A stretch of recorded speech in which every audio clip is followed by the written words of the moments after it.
start our assembly in exactly the way that we normally do, with a good morning, Liskeard Hillfort. Good morning, everyone.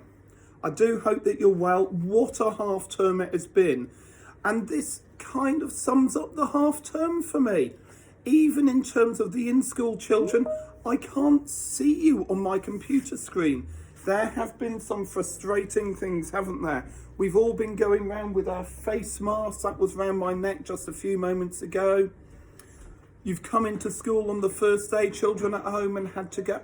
It's all been frustrating, but you have done incredibly well.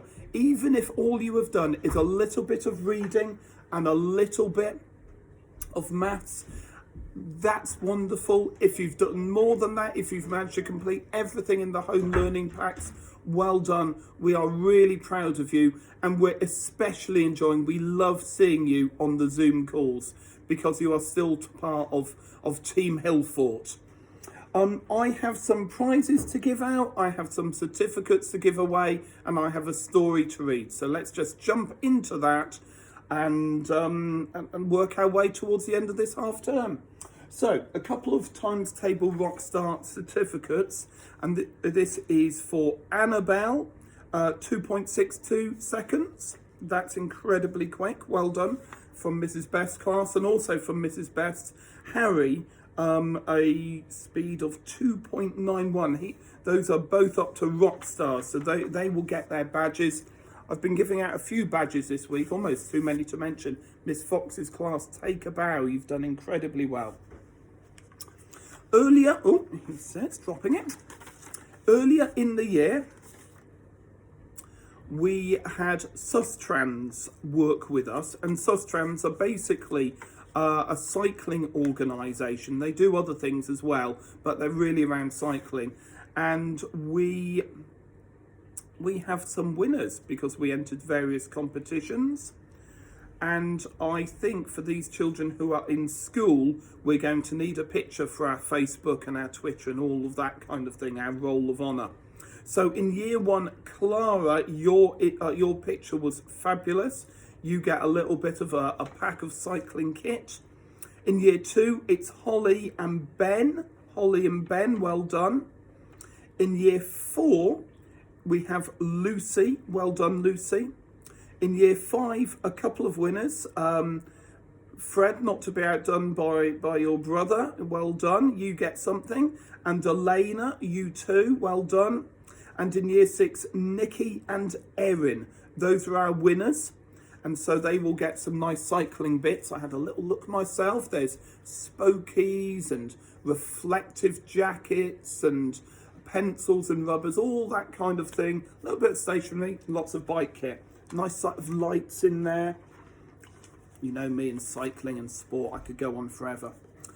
Alrighty, we're into the stars of the week. And as I walked up with all of my certificates in hand, I was past this one as well. So we're going to start off with the youngest children.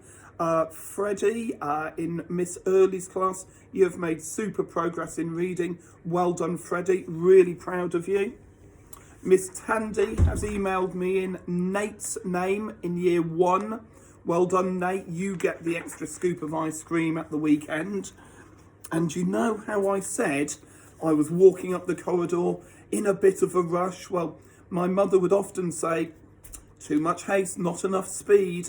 And yes, I dropped them all over the floor. So these are all upside down and higgledy-piggledy.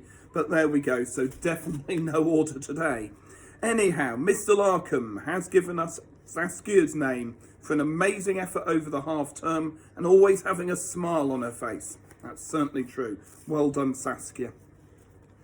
Bum bum bum to Jake for excellent resilience in maths from Miss Fox's class. Well done, Jakey. To Ellen in year two, Miss Wood's class, for fantastic engagement in home learning. Well done. To Kairu for brilliant writing and brilliant maths. That's also from Mrs. Wood. Great job. I really did get these in a pickle. I really did. To Evie Rose for being a fantastic home learner. Absolute huge big thumbs up. Well done.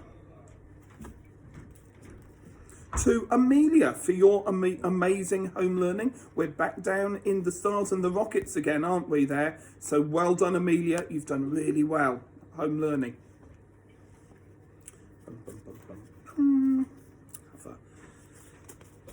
Have another shuffle. Mrs. Powell, to Sam. You have made a fantastic effort in your work this half term. So that's Miss Colwell's class in year 4. Well done. To Mackenzie, nearly said the surname. Amazing perseverance with your home learning too. Keeping going when maybe things weren't all that easy. Again, that's from Miss Powell today. To Christopher in Miss Powell's for working so hard all week. Well done, well done. Mr. McGurr has nominated Eve, and she's been resilient during the lockdown throughout. So well done, Eve. To Oliver for excellent independent writing at home from Ruskin class, from Miss Fox's class. Well done. Miss Thomas has nominated Kate for having an excellent attitude in all areas. Yeah, I really agree. That is so true. Well done, Kate. To Cheyenne for producing an excellent attitude of work. Obviously, this one's home learning, but great contributions on Zoom. So that's come from Miss Morrison as well. Well done, Cheyenne. Nearly there, nearly there. To Anthony from Mr. Larkham and Mrs. Best for positive engagement with his learning in class. And finally, to Annabelle for consistent hard work all half term. So they're all in one pile now, all organised again, and we'll get those given out or in packs or sent home or whatever's happening to them. Good. Okay, so last phase of the assembly now, and I've got 4 pages of a story which is really a very old story, a Greek legend, and many of you might have heard the story or at least heard the phrase about Icarus, the boy who flew too close to the sun. And maybe you're thinking, how do you fly close to the sun? Well, his father was a man called Daedalus, and he was famous. He was famous for being a great inventor. So these days, if we think of inventors, we might think of all of those people who've developed the vaccine for COVID. We might think of, I'm thinking about my house, chasing around the house with the vacuum cleaner, a Dyson. You might have heard of Sir James Dyson. He's a great inventor. We might think of all of those people who've invented the new type of ventilator machine to help folk breathe, especially when they're unwell. That's what inventors do. They come up with designs and ideas and then put them into practice. Daedalus worked for Minos. He was the cruel and powerful king of an island called Crete. The king paid Daedalus well and gave him everything he needed to make his inventions. But he kept him and his son Icarus imprisoned in his workshop. And that was in a tall tower in the king's palace. Daedalus was kept busy building amazing creations for King Minos. And the greatest thing Daedalus created for Minos was the labyrinth, which was a great maze beneath the king's palace. The labyrinth was so complicated that nobody could find their way out, and the maze was home to the king's pet, a monster called the Minotaur, which was half man and half bull. Well, late one night, a servant knocked on the door of Daedalus's tower and gave him some shocking news. A hero from Athens named Theseus, he'd entered the labyrinth. He'd killed the Minotaur. He'd found his way out again. And that was with help from Minos' daughter Ariadne and the long piece of string. It's a story for another day. Theseus and Ariadne had then sailed to Athens before Minos's troops could stop them. Daedalus knew that Minos would want to punish him because the labyrinth was supposed to be inescapable. Daedalus and Icarus had to escape, but Minos's fleet would find them if they tried to sail away, and in any case, they were trapped in their tower. So, Daedalus had an idea. He had studied the way that seagulls flew over the palace, and that night he crafted wings of bronze, of wood and leather, and stuck feathers onto them with wax. And I'll just show the cameras there. There he is, coming up. Coming up with this idea for some wings. When he strapped on the wings, Daedalus could flap them with his arms and fly like a bird. He also made a smaller pair for Icarus so they could fly off together.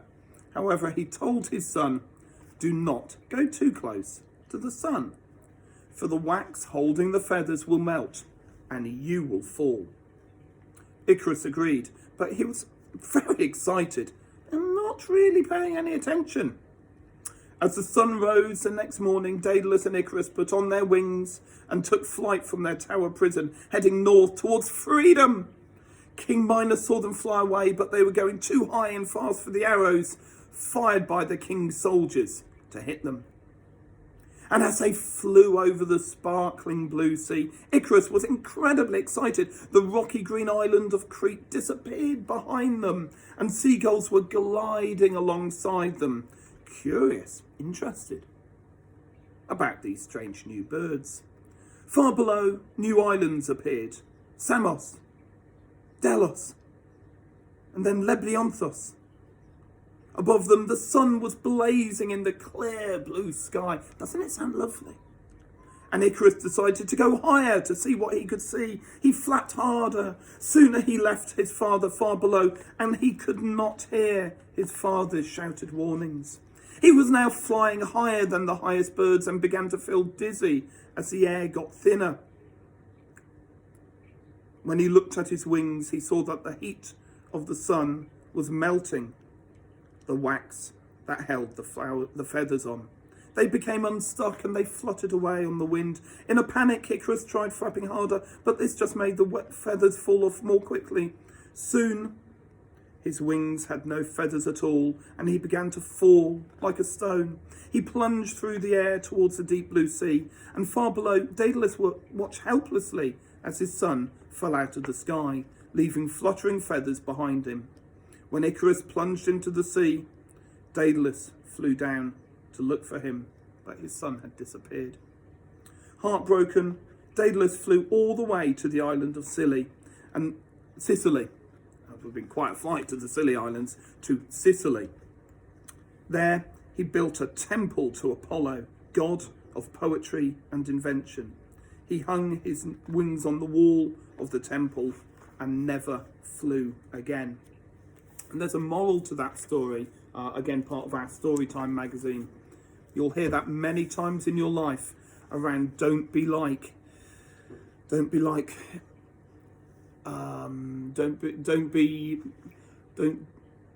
trying to search for the phrase, don't be so overreaching. That's the word I'm looking for. Don't be so ambitious that you fall and crash. Okay? That's your moral lesson from that story. Very, very famous story. Okay, time to wrap up now. We've done 14 minutes, I can see on the camera. So all I have to say to you now is have a happy, a restful, a safe half term. I know there's still not much to be getting up to. No restaurants, no football games, no, just lots of walking. But take the time, maybe make some nice pizzas, maybe make a nice meal, do a hot chocolate and on the sofa film night, something like that. Have a couple of duvet days, whatever it happens to be. Spend time with your family, children, have a few smiles, and one way or the other, either down a camera or on the gate. We'll see you all soon. Look after yourselves and have a great break. Bye-bye now.